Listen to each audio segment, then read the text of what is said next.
RTS Info, Didier Duployer. La colère des cantons de Suisse romande après les décisions du Conseil fédéral d'éventuelles nouvelles mesures contre le Covid-19. Un gouvernement qui envisage de fermer restaurants et magasins à 19h et de limiter les réunions privées à 5 personnes dans tout le pays. Ces mesures mises donc en consultation auprès des cantons avant qu'ils ne prennent formellement sa décision ce vendredi. Ce matin, c'est le gouvernement jurassien qui n'a pas caché son irritation. Un sentiment partagé donc par l'ensemble des gouvernements cantonaux romans qui préparent une réponse commune, a précisé le ministre jurassien de la Santé et de l'Économie, Jacques Gerber. Mais la critique se fait également entendre du côté alémanique. Ainsi, pour le conseiller national UDC bernois, Albert Rochety, le plan du Conseil fédéral est tout simplement incohérent. Le Conseil fédéral a donné le devoir de faire les mesures nécessaires au canton et maintenant il prend de nouveau en main les mesures. Et je pense qu'on n'a pas une évidence dans les statistiques que ça va aider vraiment et j'espère que les cantons vont dire non à ces mesures. Si le Conseil fédéral vient avec ces mesures, est-ce que c'est la faute des cantons de Zurich et d'Argovie, par exemple, qui n'ont pas pris des mesures eux-mêmes? Alors j'ai lu hier, par exemple, en ce qui concerne le canton d'Argovie, qu'il n'y a pas d'évidence concernant les chiffres. Non, je ne pense pas que c'est la faute des cantons, parce que les cantons concernés ont réagi après une conférence téléphonique, et je ne comprends pas pourquoi maintenant le Conseil fédéral vient quand même avec des mesures. Il ne faut quand même pas oublier les pertes économiques qui vont s'installer. L'avis donc d'Albert Rochety recueilli par Étienne Kocher, alors que plus de 5000 cas de nouvelles infections au Covid-19 ont été enregistrés en 24 heures en Suisse, 5086 précisément, pour un taux de positivité de 14,9% et 87 décès supplémentaires dus à ce coronavirus sont également à déplorer. Et à Berne encore, l'Assemblée fédérale est réunie à l'instant pour élire le président et le vice-président de la Confédération. Alors, c'est l'UDC vaudois Guy Parmelin qui va succéder dès le 1er janvier à Simonetta Sommaruga. Marie Giovanola, on vous retrouve en direct du Palais fédéral. Cette élection se fait selon un tournus d'ancienneté au gouvernement. Elle n'est pas contestée, mais les scores obtenus en disent toujours long sur la popularité des ministres. Effectivement, Guy Parmelin et le futur vice-président Ignazio Cassis feront-ils d'une élection bonne, moyenne ou mauvaise? C'est l'enjeu de la matinée. Le vaudois ministre de l'économie sera-t-il sanctionné par la gauche qui aimerait voir davantage d'aide financière affluer pour soutenir les personnes touchées par la crise?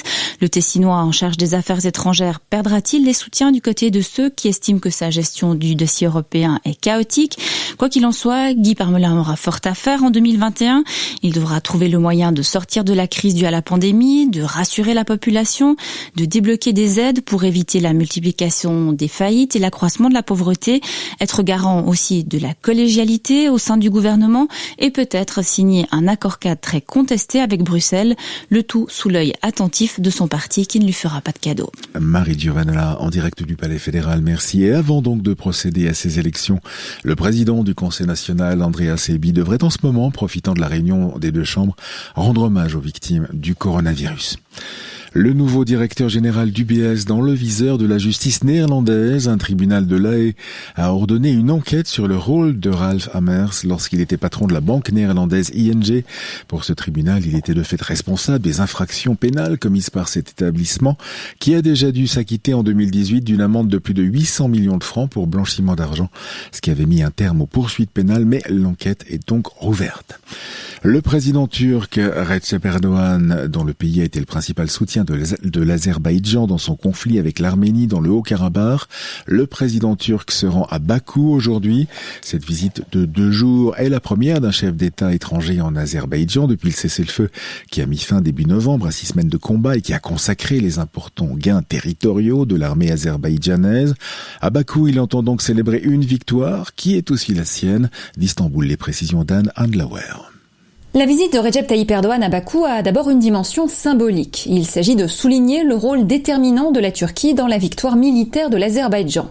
C'est un message du président turc à son opinion publique, mais aussi aux membres du groupe dit de Minsk, chargé depuis 28 ans de résoudre ce conflit et coprésidé par la France, les États-Unis et la Russie.